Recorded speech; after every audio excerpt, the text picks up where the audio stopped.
Hello everyone, good morning, good afternoon, good evening, based on wherever you're located on the planet. Another video in this sell on euro dollar right now. Uh, this is a live running trade on my C trader. I'm actually a little double-minded if I should take some profits out in here or if I should take partials in here because the reason why I am a little confused is because this is all one move, right? I haven't gotten into the explanation of why I took this trade as yet, but I'm getting into the explanation of how I would want to manage it, right? So I am a little afraid of this because this is one buy that started here and went all the way up to there. But if we close below this, there's a high chance that we're going to continue to go down and touch uh, the partial take profits that is around 10.8 R. I'm not going to move because of the this short position tool because I've already locked it. Because I'm hoping for this to run for a very big distance. I am hoping for it to run a big distance, but if it doesn't, it doesn't, right? I'm going to take my partials in here.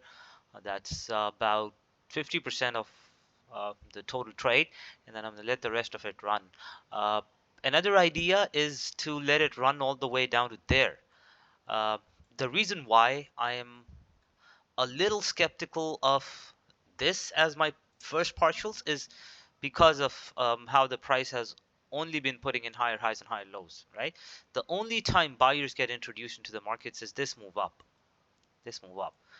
Until then, everyone is looking at sells, right? Is you know, if you take a look at a higher time frame, um, let's take a look at this. Yeah, so based on all of this move down, everyone is looking to sell this, right? If it breaks this trend line, you get in on the sell side, blah, blah, blah. I am hoping for it to get to down here, but the reason why I'm a little skeptical, if it's confusing you, I'm sorry, but I just have to put it out there for my own benefit because these are also my post analysis videos. It's not just for you guys or for YouTube, it's my post analysis videos too. So I just have to put it out there. Uh, I would ideally, I would want to see a push up in hereabouts for it to turn into a higher time frame trade. At the moment, it's still running with 15.3 trades, right? It's still continuing with 15.3 as its bigger player. So what we wanted to sell up in here on Thursday continued to go on Friday, and then Monday it has pulled back. And it the reason why I took this trade is because it has done more or less something looking like what it did here, right? You can see the similarity. Even if you don't look at the timestamps, you just look at where the price is on the charts.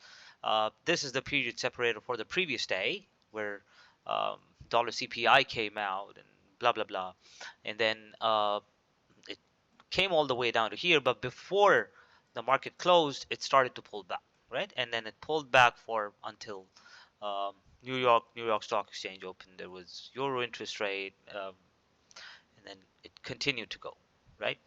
And then on Friday, it just didn't really pull back. Uh, I'm sorry, it started to go during Asia, and then since then there has been no pullback, right? And then today it took a lot of time. If you take a look at 15 minutes, it took a lot of time from the same thing though. What I wanted to mention is before the market closed on Friday, it's all the way down to here. Just like before the market closed on um, Thursday, I'm sorry, Wednesday, it was all the way down to here. And then on Thursday, it pulled back until New York Stock Exchange open. And then today, it pulled back until New York Stock Exchange open, nearly to New York Stock Exchange open. Okay, so these are the similarities between the trade. And then if you take a look at how, if you start to read the pullbacks on it, right? Uh, all of this is a lower high, lower low sequence. Let me just get rid of all of these brushes. And there we go, and there we go. Also, just give me a minute, let me just take out some profits. I'm not going to be greedy because it is looking like that it's going to close below this, but it's probably having a little bit of a hard time to go. It has held below, but if it comes back inside, it could turn around, right? So this 1 hour candle is about to close. If it does not close below this, it could be problematic. So just give me a minute. I'm going to take out some profits in here. There we go. Okay, done. All right. So if you take a look at how it's been pulling back, it's just chopping around, and in all of this pullback, the buyer started here. This buyer bought down here. This made a higher high from all of this. Prices go higher, pull back. This buyer holds. Someone tries to sell, cannot sell. A higher high comes in, holds, goes higher, and in the process of all of this higher low sequence that is happening, this is the last time we buy before the seller comes in and takes him out, right?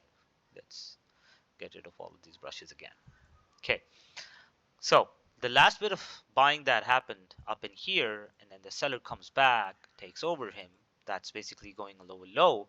Then it starts to pull back again. Cannot even go all the way up to where the last high was, right? In the process of all of this higher high and higher low sequence, you have a lower high after a lower low, right? Because this is the last buyer that bought, went up to there, and then short comes in, puts in a lower low, and then pulls back. It cannot even put in an equal high, right?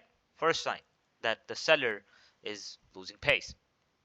Okay, keeps trying, cannot go, starts to put in lower highs and lower lows, and then from here a buyer buys. A buyer buys, goes up to there. I was watching the markets around hereabouts. I was about to enter around hereabouts, but it wasn't making a lot of sense to me. Okay, I did not enter here. And then it just started to sell, came all the way down to here, then pulled back a little, and then there was dollar retail sales that pushed the markets from here to all the way down to there. Now, in my mind, I'm of two thoughts. One, it has left me, right? I should have traded it up there. Oh, damn. Oh, no. You know, cursing around, whatnot. And secondly, what's going through my mind is that everyone is still a seller. No one has turned into a buyer, right? Because from looking to what has been happening to the left side, everyone is just looking to sell. No one has turned into a buyer.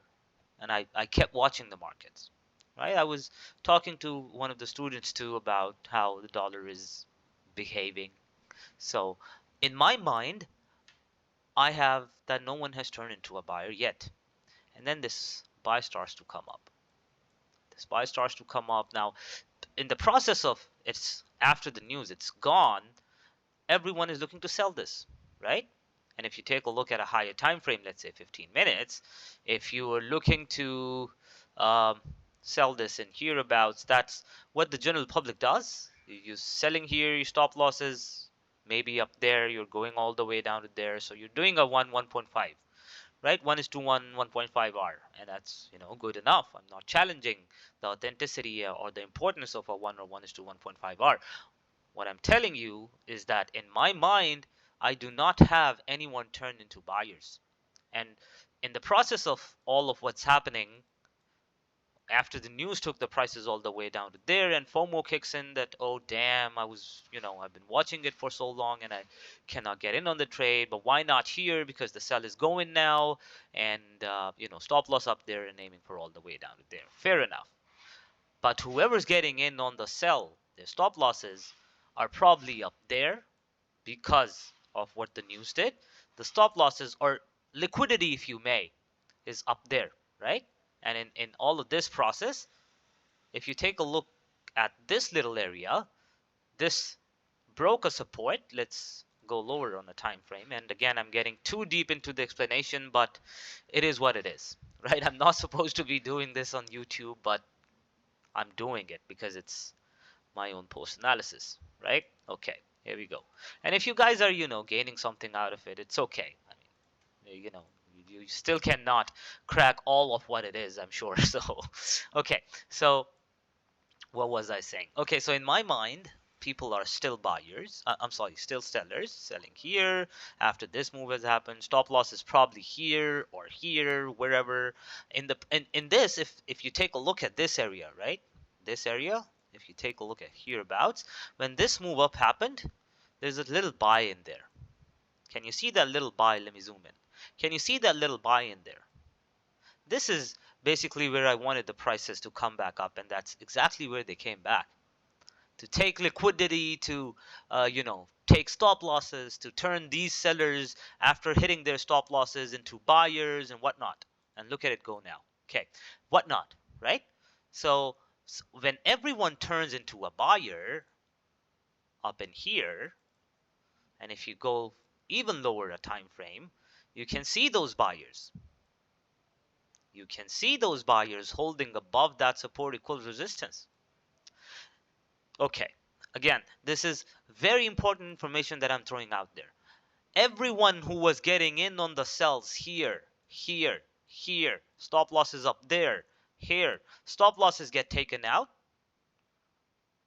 they turn into buyers. Why? Because the money they've lost, they gotta get it back, right? The money that you've lost, you gotta get that money back right now. And as they see it hold, they turn into buyers, getting in on the buys, stop losses. Maybe here, I don't care. What I care about is where people are turning to the opposite side in the markets, and I can join in with the big boy. So it's basically happening in this area. This is where you take the decision. This area, when it's holding higher than here, this is where you take the decision. All right? And I'm going to leave it at that. Let's see where this goes to. It has reached the initial take profit. I am hoping for it to come into hereabouts. I'll take more profits here, and then I'll let the rest of it run. Okay? See you guys when I see you guys. Cheers.